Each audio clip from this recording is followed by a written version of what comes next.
The world of Snarf. It's been a hot second since I've uploaded a video, so today I finally got a free day, so I figured I owed you guys a new video. Today it'll be over my M1 Finance holdings, so my Dividend Digest portfolio. I figured I'd go ahead and show you what shares and how many I actually own now in that portfolio. So as you know, if you've been following, I recently deposited a large lump sum into that portfolio. That way I could sort of expedite the process of getting my dividends and getting them compounding quicker. So with that, let's go ahead and open up M1 Finance. So here I am. I'm already on the landing page for my Dividend Digest pie, my portfolio here. So you can see here on the chart, this is where I dumped quite a bit of money into this. That way I could take advantage of the bear market we had there, get some good prices on stocks that I wanted.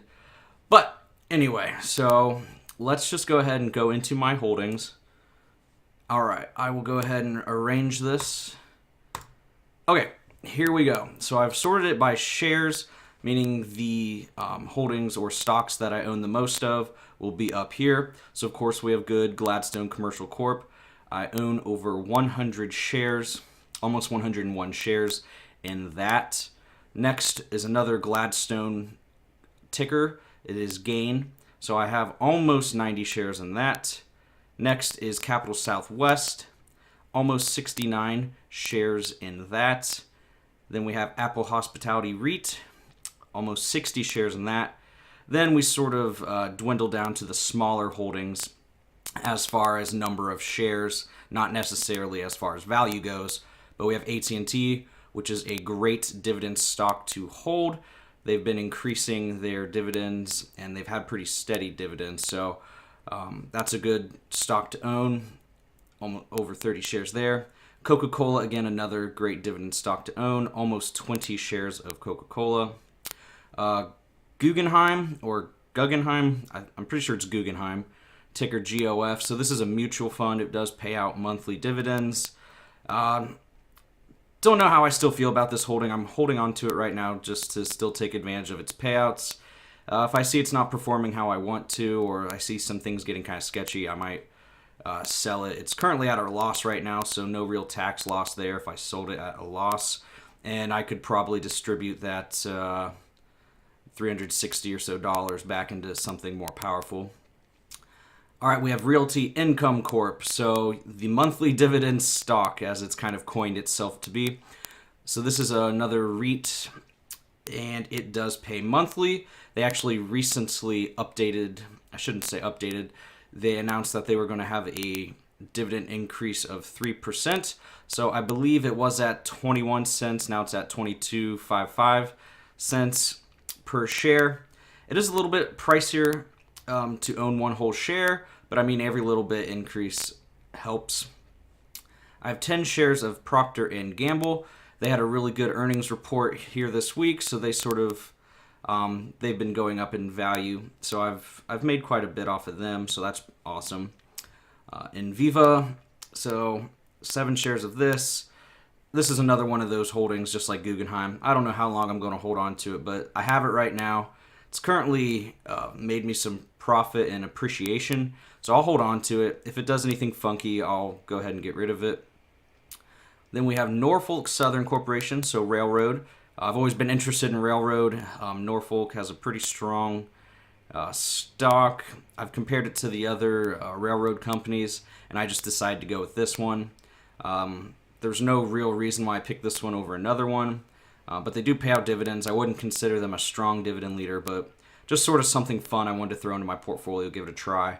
So I'm almost to 6 shares of that. You can see it is a pricier stock, almost $160 per share. So that's kind of why that is so low. All right, after all of that, I have a bunch of new holdings within my portfolio, and this came from the slice of pie that I added. Basically, the thought behind this is it was going to be a monthly or a daily dividend slice, meaning all these companies or all these holdings from here on out, they do pay monthly. Not sure exactly which day. I'm sure I could go back and do research and find out which days exactly they pay out their dividends. But the thought process is at least maybe once a week, twice a week, you'll see some dividends drop in just by owning these shares. Shout out to Dividend Grinder because he is the one who set up this pie. He went ahead and shared it with the community. I went ahead and took that that pie, and I added it to my own portfolio. I don't have much pumped into it right now. You can see these shares are very small, but again, every little bit helps. It's compounding, and it will add up eventually. I may dump some money into this slice of pie specifically so that these shares are a little bulkier, but we can just sort of go and look at what some of these holdings are. I'm not going to read them all off because right now they're pretty insignificant. They aren't playing a large role, but there are a few I want to point out. So Land, that's a Gladstone, so we'll be watching that just because I love my Gladstone stocks. They've done me well so far, so that's one I want to point out. Main Street Capital, that's another great stock to look into. I don't know why I didn't have that one in my portfolio sooner. Stag, and then Shaw, which I believe is a Canadian communication company. So Shaw, Stag, and Main are some really cool ones that are in this slice of the pie. I may just deposit into them specifically, get them rolling a little bit quicker. But other than that, you can see that there are a bunch of like, I guess these iShares floating rate bond, iShares treasury bond, just a bunch of these stocks. You know, they're kind of in the bond market. They're a lot safer, but they do pay out monthly. Are they going to get you incredible gains? No, but they are a little bit safer. And again, they just have income that flows in monthly. So that's why these were put in here. And you can see we have some Vanguard funds, so we can ensure that's a very safe bet. Vanguard is awesome. They have low expense ratios. But yeah, so anything from Land on down, you can see these shares are very, very insignificant right now. Like 50 cents is the total value I have in some of these. And you can see they have such small amounts that's the price really isn't fluctuating at all. It's so insignificant that you don't really get to calculate it. Like this one, 1%, like a 1 cent gain, a 1 cent gain, a 1 cent loss, 1 cent gain, 1 cent loss, 1 cent gain. So you can see it's very small. It's starting to grow. We'll get there eventually. So altogether, that is 49 total holdings. So 49 different stocks or funds in there. My cost basis is $10,412.17. The actual value right now is $10,568.29. So there is some profit there. And basically that's $156.12 profit, which overall on the total of the account is a 1.5% profit.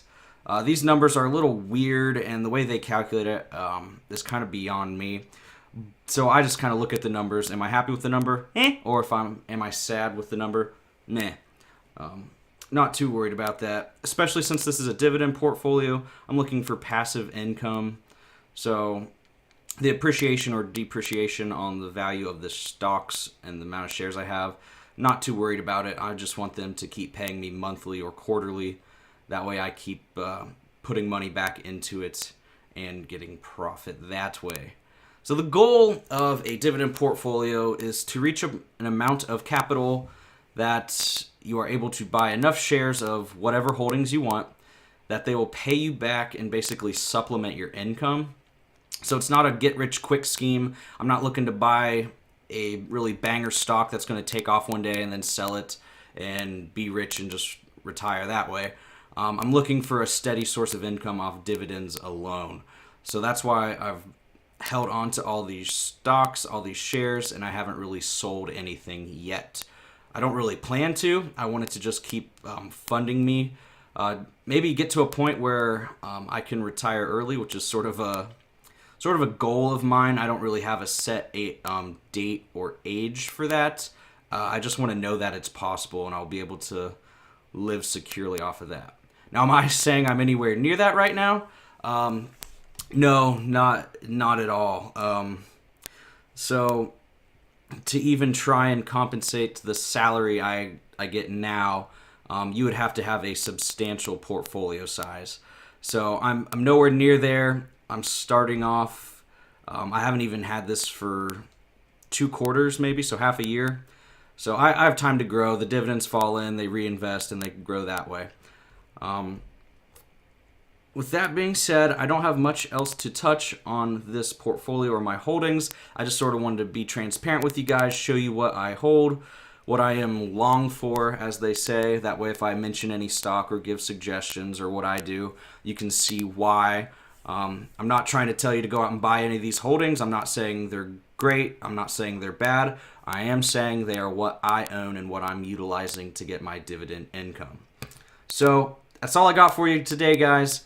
I do have all the referral links down in the description below. So if you're interested in taking part in M1, of course I also have Acorns and a bunch of other apps that you can utilize to make more money. Go ahead and do that. I will remind you, M1 is still January. Their referral is $25 if you sign up and fund your account. So you'll get $25, so will I. So just a little bit extra income on the top there if you're interested in doing this. But other than that, guys, I will catch you later. Thanks for being patient with how long it took me to put out a new video. I will see you in the next one. Thanks.